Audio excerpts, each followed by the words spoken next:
శిలలాంటి నాకు జీవాన్ని పోసి, కలలాంటి బ్రతుకు కలతోటి నింపి, వలపన్న తీపి తొలిసారి చూపి, ఎదలోని సెగలు అడుగంట మాపి, నులివేచ్చనైనా ఓదార్పు నీవే, శృతి లయలాగా జత చేరినావు.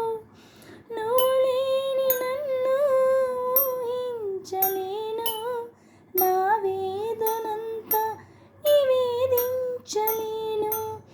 అమరం అఖిలం మన ప్రేమ, ప్రియతమా నా హృదయమా, ప్రేమకే ప్రతిరూపమా.